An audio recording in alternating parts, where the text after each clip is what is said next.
नमस्कार, मैं doctor Vidhi Sharma, assistant professor history, government arts college Kota. आज के इस वीडियो में हम दिल्ली सल्तनत के विघटन को देखने की कोशिश करेंगे। दिल्ली सल्तनत का अस्तित्व 1206 से 1526 तक बना रहा, किंतु 3 शताब्दी लंबे इस काल में सल्तनत की स्थिति एक समान नहीं रही। इसमें उतार चढ़ाव आते रहे। 1398 में तैमूर लंग के आक्रमण तक दिल्ली एक विशाल भारतव्यापी साम्राज्य बनी रही, किंतु इस आक्रमण के बाद सल्तनत का क्षेत्र सिमटकर एक छोटे से राज्य में बदल गया।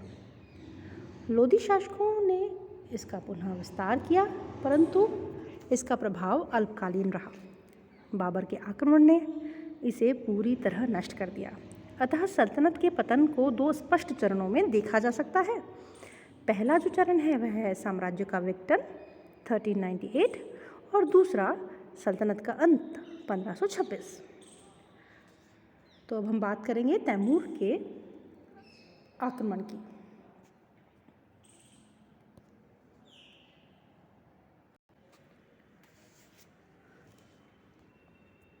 तैमूर मध्य एशिया के महान साम्राज्य निर्माताओं और विदेश विजेताओं में तैमूर का नाम सबसे पहले लिया जाता है।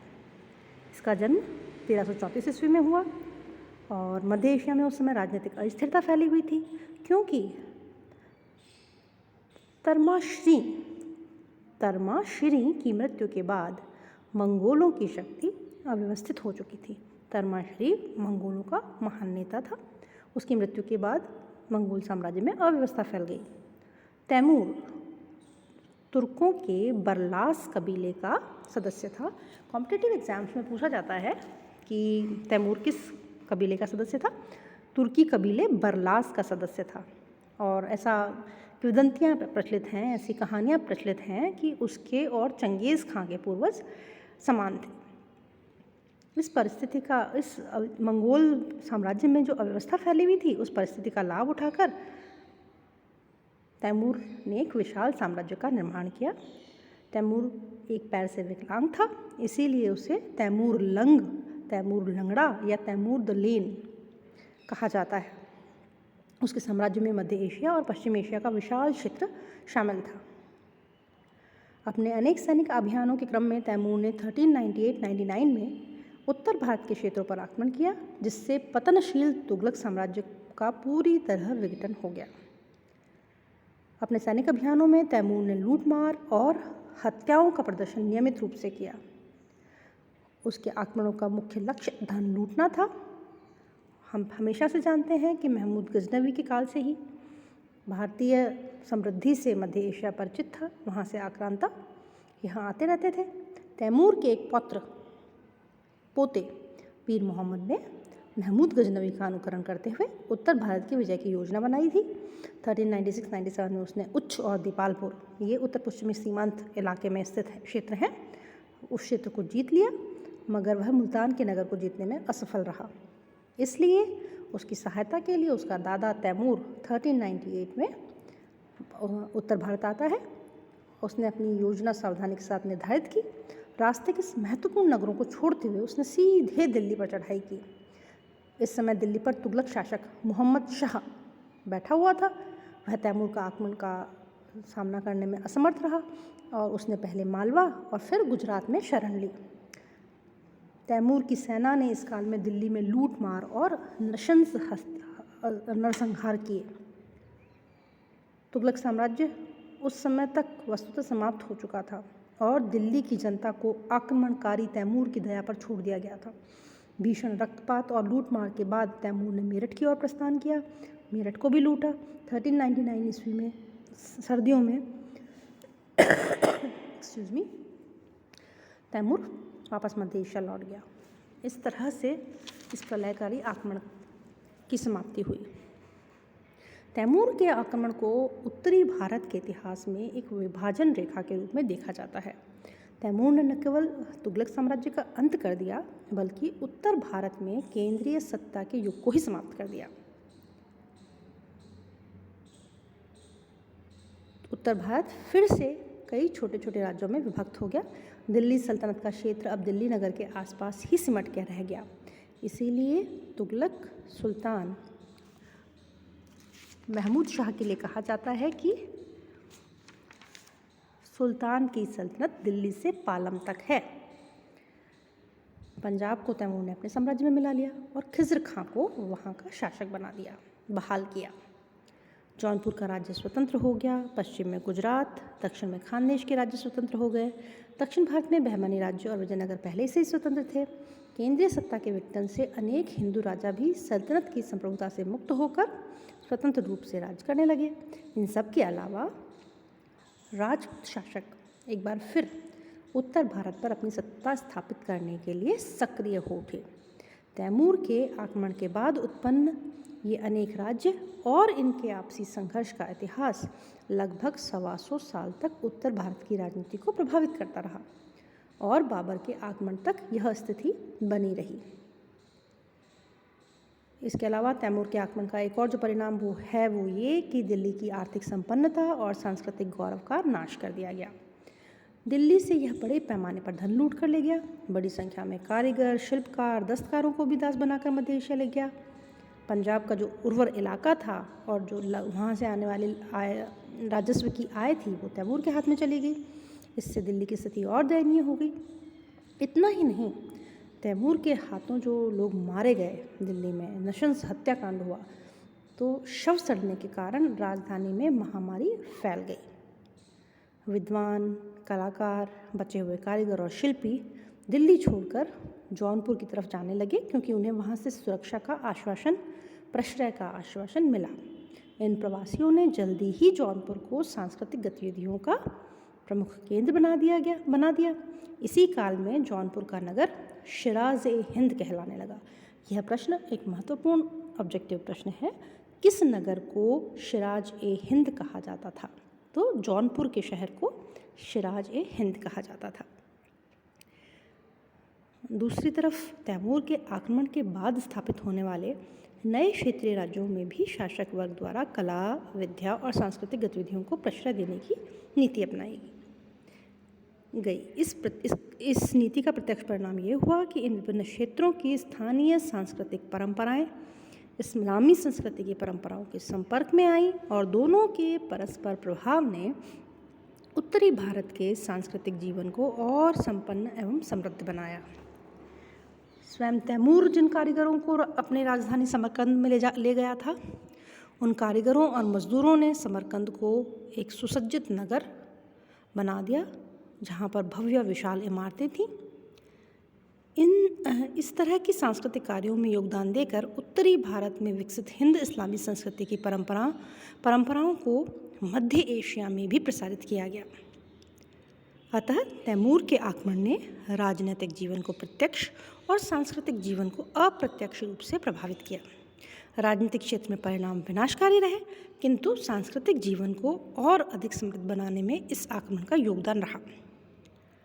1399 में तैमूर की वापसी के बाद दिल्ली में कुछ समय तक राजनीतिक अनिश्चितता का वातावरण बना रहा और 1405 में सुल्तान महमूद तुगलक वापस गुजरात से दिल्ली लौट आया और शासक के रूप में उसकी पुनर्स्थापना हुई। उसने 1412 तक शासन किया। इस बीच उसे अपनी पूर्वी सीमा पर जौनपुर के शर्की शासकों और पश्चिम में पंजाब के खिज़्र खां के साथ संघर्ष करना पड़ा। 1405 में तैमूर की मृत्यु हो गई और इसके बाद खिज़्र खां ने पंजाब में स्वतंत्र सत्ता ग्रहण कर ली। धीरे धीरे उसने अपनी शक्ति का विस्तार किया और इसी क्रम में उसने दिल्ली पर भी आक्रमण किया। 1412 में महमूद तुगलक की मृत्यु के बाद दिल्ली का कोई निश्चित शासक नहीं था, अतः दौलत खान नाम के एक सरदार ने दिल्ली पर अधिकार कर लिया। अतः 1414 ईस्वी में पंजाब के शासक खिज़्र खां ने दौलत खां को पराजित करके दिल्ली में एक नए राजवंश की नींव रखी जिसे कि सैयद वंश कहा जाता है।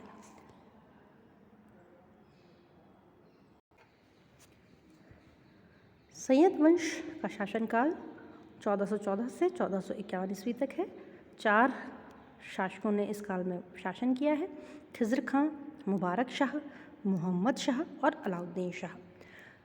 सैयद वंश का जो संस्थापक था खिज़्र खां, वह फिरोज शाह तुगलक के एक अमीर मलिक मर्दान दौलत का दत्तक पुत्र था, जिसके बारे में कोई विशेष जानकारी हमारे पास उपलब्ध नहीं है।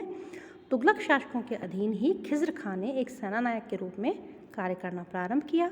तैमूर के आक्रमण के समय उसने तैमूर की सत्ता को स्वीकार कर लिया था, अतः तैमूर द्वारा उसे पंजाब का क्षेत्र दिया गया। 1414 ईस्वी में दिल्ली की विजय के बाद उसका अधिकार पंजाब और दिल्ली तक फैल गया और यही इलाका पूरे सैयद वंश के शासनकाल के दौरान दिल्ली सल्तनत का अंग रहा। सैयद शासकों ने न तो दिल्ली की सीमाओं का विस्तार किया और न ही कोई राजनीतिक सांस्कृतिक उपलब्धियां प्राप्त की, अतः भारतीय इतिहास में उन्हें विशेष महत्व प्राप्त नहीं है। 1451 में इसी वंश के अंतिम शासक अलाउद्दीन शाह को उसके अफ़गान मंत्री बहलोल लोदी द्वारा सत्ता से हटाकर इस वंश का अंत कर दिया गया और लोदी वंश की नींव रखी गई। लोदी वंश का जो शासनकाल है वह है 1451 से 1526। लोदी कबीले के आरंभिक इतिहास के बारे में प्रामाणिक जानकारी का अभाव है। इनके मूल के संबंध में भी इतिहासकारों के बीच विवाद हैं। फिर भी इतना निश्चित रूप से कहा जा सकता है कि नसीरुद्दीन महमूद के शासनकाल 1246 से 1265 में अफ़गानों को दिल्ली की सेना में नियुक्तियां मिलने लगी थीं। बलबन ने भी अफ़गानों का उपयोग मंगोल आक्रमणकारियों के विरुद्ध किया था। मोहम्मद बिन तुगलक के शासनकाल में इन अफ़गान अधिकारियों सेनानायकों की स्थिति और सुदृढ़ हुई, क्योंकि ये सामंतों के रूप में पदासीन हो चुके थे। फिरोज शाह तुगलक के समय इन्हें प्रांतीय गवर्नरों के रूप में नियुक्त किया गया। फिरोज़ के उत्तराधिकारियों के समय में इनकी स्थिति अफ़गानों की स्थिति काफ़ी मजबूत हो चुकी थी और जब 1451 में बहलोल लोदी ने सत्ता पर अधिकार स्थापित किया तो उसका विशेष विरोध नहीं हुआ, क्योंकि इस लंबे अंतराल में अफ़गानों को स्वीकार कर लिया गया था। अफ़गान केवल दिल्ली में ही अपनी सत्ता स्थापित करने में सफल नहीं रहे, बल्कि तैमूर के आक्रमण के बाद उदित होने वाले अनेक क्षेत्रीय राज्यों में भी अधिकांशतः अफ़गान शासकों की ही सत्ता बनी हुई थी। पश्चिम भारत में, मध्य भारत में, पश्चिम भारत में और मध्य भारत में और पूर्वी भारत में अफ़गानों की स्थिति अत्यंत शक्तिशाली थी। 1526 ईस्वी में बाबर के आक्रमण तक अफ़गानों का ही प्रभुत्व उत्तर भारत की राजनीति में बना रहा। तो लोदी वंश के संस्थापक बहलोल लोदी के बारे में अगर हम बात करें तो जब वह शासक बना तो गंभीर परिस्थितियाँ थीं। जौनपुर के शासकों के साथ संघर्ष जारी था। उसके अधीनस्थ शासक स्वतंत्र सत्ता ग्रहण करने के लिए प्रयास कर रहे थे। राजपूत शासक मेवाड़ के नेतृत्व में संगठित होकर उत्तर भारत में अपनी सत्ता फिर से स्थापित करना चाहते थे। बहलोल ने अपने प्रमुख शत्रुओं जौनपुर के शर्की शासकों को पराजित किया। 20 साल लंबे संघर्ष के बाद जौनपुर के शासक हुसैन शाह शर्की को पराजित करके उसे बिहार के क्षेत्र की ओर पलायन के लिए बहलोल ने बाध्य कर दिया। बहलोल के बड़े बेटे बारबक शाह को जौनपुर का शासक बनाया गया।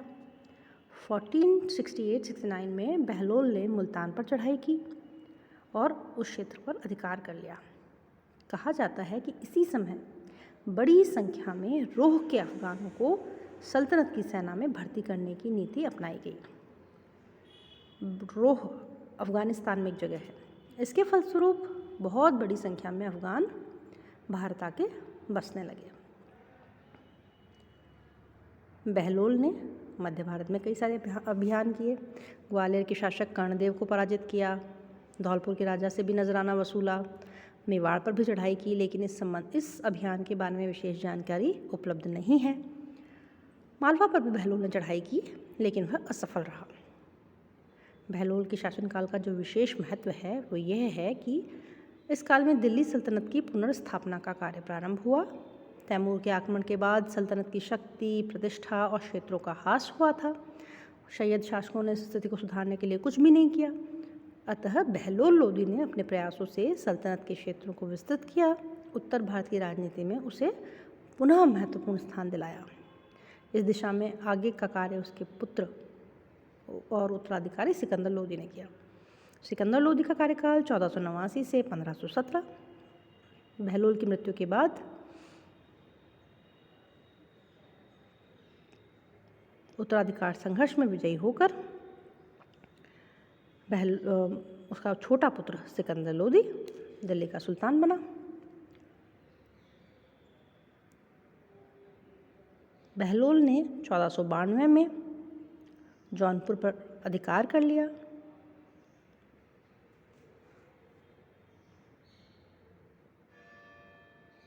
उसने बिहार के कई क्षेत्रों पर भी संप्रभुता स्थापित की और इस प्रकार सल्तनत की सीमा पूर्व में मुंगेर तक विस्तृत हो गई।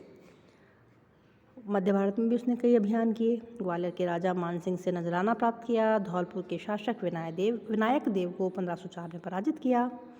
मंडरायल पर अधिकार कर लिया। 1507 में अवंतपुर और नरवर पर भी अधिकार कर लिया। सिकंदर ने राजपूतों की समस्या की ओर भी ध्यान दिया।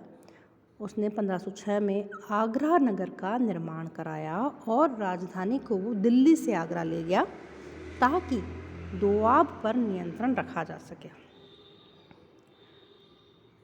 गंगा यमुना दोआ की बात हो रही है। राजपूतों द्वारा दिल्ली की ओर बढ़ने के प्रयास को भी विफल बनाया जा सके। ये दो कारण थे दिल्ली से आगरा जाने के। अपने सैनिक अभियान से सिकंदर ने दिल्ली सल्तनत को पुनः उत्तरी भारत के राजनीतिक जीवन का केंद्र बिंदु बना दिया। तैमूर के आक्रमण के बाद सल्तनत के क्षेत्रों में अधिकतम वृद्धि सिकंदर लोदी के समय ही हुई। इस विषय पर कॉम्पिटिटिव एग्जाम्स में ऑब्जेक्टिव प्रश्न पूछा जाता है कि तैमूर के आक्रमण 1398 के बाद दिल्ली सल्तनत के क्षेत्रों में अधिकतम विस्तार किस शासक के काल में हुआ? तो इसका उत्तर है सिकंदर लोदी। एक प्रशासक के रूप में सिकंदर ने अपनी प्रतिभा का प्रदर्शन किया। उसने सामंतों पर कठोर अनुशासन लागू किए, जागीरों का प्रशासन और आमदनी पर नियंत्रण स्थापित किया, गुप्तचर विभाग को पुनर्गठित किया, सेना की कार्यकुशलता में वृद्धि करके उसने अपनी शक्ति को बढ़ाया, लगान व्यवस्था में भी सुधार किए, भूमि की माप के लिए सिकंदरी गज का प्रयोग प्रारंभ किया। ये भी ऑब्जेक्टिव प्रश्न है कि गजे सिकंदरी का किस काम आता है? भूमि की माप के लिए काम आता है और सिकंदर द्वारा सिकंदर ने इसका प्रयोग प्रारंभ किया था। सामाजिक जीवन के कई दोषों को दूर किया उसने। जन कल्याण के लिए कई प्रशंसनीय कार्य किए। निर्धनों को आर्थिक अनुदान, मुफ्त भोजन का वितरण उसके कल्याणकारी कार्य थे। विद्या और कला को प्रोत्साहन दिया। वह स्वयं एक अच्छा कवि था और गुलरुखी के उपनाम से कविताएं लिखा करता था, लेकिन उसकी धार्मिक नीति असहिष्णुता पर आधारित थी। फिर भी वह लोदी शासकों में सबसे महान शासक था। अगला जो लोदी शासक है वह है इब्राहिम लोदी। 1517 से 1526 तक उसने शासन किया है। ये सिकंदर लोदी का पुत्र था। सल्तनत की स्थिति को सुदृढ़ करने के प्रयास में उसने सामंतों को प्रसन्न कर दिया और 1518 ईस्वी में उसने ग्वालियर को जीता। कई स्थानीय विद्रोहों को दबाया, लेकिन सामंतों पर नियंत्रण रखने में वह असफल रहा।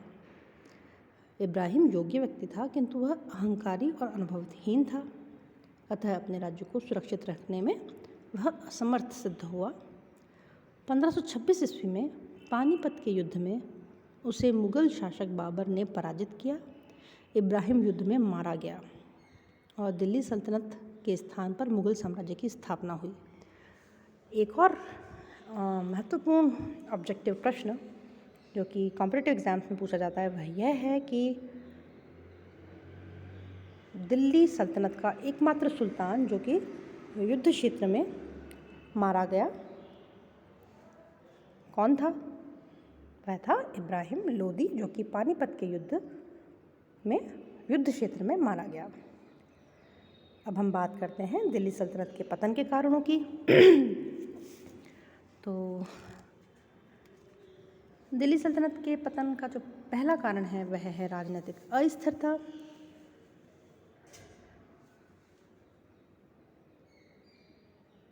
सल्तनत में उत्तराधिकार का कोई निश्चित नियम नहीं था। अतः महत्वाकांक्षी और शक्तिशाली सामंतों द्वारा बराबर गद्दी हथियाने के प्रयास होते रहते थे। कुल मिलाकर 5 वंशों का शासन हमने दिल्ली सल्तनत काल में देखा है। इसके 2 दुष्परिणाम प्रकट हुए। एक तो राजवंशों के बार बार परिवर्तन से किसी वंश के प्रति पूर्ण स्वामी भक्ति का विचार विकसित नहीं हो पाया, और दूसरा वंशों के लगातार बदलने से राजनीतिक अस्थिरता बनी रही, जिस कारण महान शासकों की नीतियां भी स्थायी रूप से लागू नहीं हो सकी। उनका प्रभाव सीमित रहा। इस कारण सल्तनत अंदर से दुर्बल और अव्यवस्थित बना रहा। दूसरा जो कारण है वह है प्रशासनिक अव्यवस्था। सल्तनत काल में प्रशासनिक व्यवस्था के विकास में भी हम वैसी प्रगति नहीं देख पाते जैसे कि मुगल काल में संभव हुई। इल्तुतमिश ने प्रशासनिक व्यवस्था की रूपरेखा प्रस्तुत की थी, लेकिन उसके वंशज उसका पूर्ण विकास नहीं कर पाए। अलाउद्दीन ने भी प्रशासनिक सुधार किए, लेकिन वे भी उसी के साथ समाप्त हो गए। मोहम्मद बिन तुगलक के प्रयोग भी असफल रहे, और फिरोज़ के सुधारों ने शासन तंत्र को कमज़ोर बनाया। इसी तरह से सिकंदर लोदी के सुधार भी कोई स्थायी प्रभाव नहीं छोड़ सके। ये सब जानते हैं कि सल्तनत एक केंद्रीय राज्य था, और राज्य का अस्तित्व केंद्रीय प्रशासन की कार्यकुशलता से जुड़ा हुआ है। इल्तुतमिश और अलाउद्दीन जैसे सफल प्रशासकों के काल में तो दिल्ली सुव्यवस्थित रही, लेकिन उनकी मृत्यु के बाद उत्पन्न अव्यवस्था के कारण राज्य की शक्ति लगातार पतनशील होती गई, और ऐसे में राज्य का लंबे समय तक बने रहना कठिन था। अगला जो कारण है वह है आंतरिक प्रतिरोध और विद्रोह। दिल्ली सल्तनत में आंतरिक अव्यवस्था के 2 और कारण थे। पहला था राजपूतों का प्रतिरोध और दूसरा था सामंतों का विद्रोह। सल्तनत की स्थापना के पहले उत्तर भारत में शासक वर्ग के रूप में राजपूतों की सत्ता बनी रही थी। तुर्कों ने उन्हें पराजित करके एक छोटे से क्षेत्र में सिमट जाने के लिए बाध्य किया था, लेकिन राजपूत शक्ति का पूर्णतः विनाश तुर्क कभी नहीं कर पाए, और राजपूतों ने भी तुर्कों की सत्ता को पूर्णतः कभी भी स्वीकार नहीं किया। अतः राजपूतों के विद्रोह लगातार बने रहे। इन विद्रोहों के दमन में तुर्कों की शक्ति, समय खर्च होता रहा और सल्तनत कमज़ोर हुई। दूसरी तरफ सामंत वर्ग भी पूर्णतः अनुशासनहीन रहा, और उसे नियंत्रित करने के प्रयास सफल नहीं हो पाए। बलबन और अलाउद्दीन खिलजी ने सामंतों पर नियंत्रण के प्रयास किए थे, लेकिन सामंत अपनी महत्वाकांक्षाओं के कारण बराबर विद्रोह करते रहे। उनके दमन के प्रयास में सैनिक शक्ति और समय का ह्रास होता रहा। अगला जो कारण है वह है विदेशी आक्रमण। सल्तनत के आरंभिक काल से ही उत्तर पश्चिमी सीमांत में मंगोल आक्रमणों की समस्या बराबर बनी रही, जिसके कारण सल्तनत की शक्ति कमज़ोर होती रही। इन आक्रमणों के कारण सेना पर अत्यधिक बोझ पड़ता था, जिससे राज्य का अस्तित्व प्रभावित होता था। और तैमूर के आक्रमण ने तो दिल्ली सल्तनत की सैनिक कमजोरी को बुरी तरह से उजागर कर दिया। स्वयं सुल्तान ही दिल्ली को छोड़कर भाग गया। अतः सुल्तान की इस कमजोरी ने प्रांतपतियों को स्वतंत्र होने की प्रेरणा दी। फलस्वरूप गुजरात, मालवा, खानदेश, जौनपुर जैसे राज्य स्थापित हुए और सल्तनत का विघटन शुरू हो गया। और विघटित होती हुई सल्तनत पर आक्रमण करके 1526 में बाबर ने इसे पूरी तरह से समाप्त कर दिया। अगला जो कारण है वह है विघटनकारी तत्वों का योगदान। आरंभिक काल से सल्तनत का पूर्वी प्रांत अर्थात बंगाल स्वतंत्र होने के लिए संघर्ष करता रहा। आगे चलकर यही समस्या दक्षिणी प्रांतों के साथ भी प्रारंभ हो गई। सल्तनत की राजधानी दिल्ली से इन प्रांतों की दूरी अधिक थी। आवागमन व संचार की सुविधाएं उस समय विकसित नहीं थीं। भौगोलिक बाधाएं अलग थीं। अतः दूरस्थ प्रांतों पर नियंत्रण नहीं हो पाता था। और ऐसी स्थिति में केंद्रीय प्रशासन थोड़ा भी कमज़ोर होता तो तुरंत वहाँ विद्रोह उठते थे, और इन विद्रोहों ने सल्तनत के पतन में निश्चित योगदान दिया। कुछ विशिष्ट कारण भी सल्तनत के पतन के लिए उत्तरदायी थे। इस संदर्भ में 3 शासकों की नीतियों को हम देख सकते हैं। मोहम्मद बिन तुगलक का शासनकाल सल्तनत के इतिहास में एक विशेष विभाजन रेखा के समान है, जब सल्तनत सर्वोत्कर्ष पर पहुंचकर पतन की ओर अग्रसर हुई। इस समय तक सल्तनत का क्षेत्रीय विस्तार पूरा हो चुका था। दूर स्थित प्रांतों पर नियंत्रण की समस्या जटिल हो चुकी थी। राज्य में आर्थिक संकट उत्पन्न हो चुका था और मोहम्मद बिन तुगलक द्वारा किए गए प्रशासनिक प्रयोगों की असफलता ने सुल्तान के प्रति असंतोष को बहुत ज़्यादा बढ़ा दिया था। इन सब कारणों ने सल्तनत में समस्याएं और विद्रोह प्रारंभ कर दिए, जिनकी परिणति बंगाल, विजयनगर और बहमनी राज्य के स्वतंत्र होने के रूप में देख सकते हैं। इसके बाद फिरोज तुगलक ने अपने शासनकाल में समस्याओं पर नियंत्रण स्थापित करने के स्थान पर उन्हें स्थगित करने का प्रयास किया। उसने तुष्टीकरण की नीति अपनाई, जिससे कि सामंत, उलेमा, सैनिक, अन्य सभी वर्ग संतुष्ट रहे। किंतु यह तुष्टीकरण की नीति सल्तनत के विघटन को रोकने में सफल नहीं हुई और इस तरह सल्तनत के पतन का पहला चरण पूरा हुआ, जब सल्तनत विघटित होती गई। दूसरे चरण में इब्राहिम लोदी की नीतियों के परिणाम घातक सिद्ध हुए। सबसे पहले इब्राहिम ने अपने सामंतों को प्रसन्न करने का काम किया। दूसरा, उसने राज्य की समस्याओं को सुलझाने की क्षमता ही नहीं थी। तीसरा, उसकी अनुभवहीनता और उसका अहंकार उसे गलत निर्णय लेने के लिए बाध्य करता था। साथ ही साथ उस पर एक और राजपूतों और दूसरे गुजरात के शासक द्वारा आक्रमण की संभावना बनी हुई थी। ऐसी परिस्थिति में इब्राहिम को बाबर के आक्रमण का सामना करना पड़ा, तो वह असफल सिद्ध हुआ और इसके साथ ही सल्तनत का अस्तित्व भी समाप्त हो गया। तो इस प्रकार हमने इस वीडियो में सैयद लोदी वंश, उससे पहले तैमूर का आक्रमण और सल्तनत के विघटन या सल्तनत के पतन के कारणों को देखा है।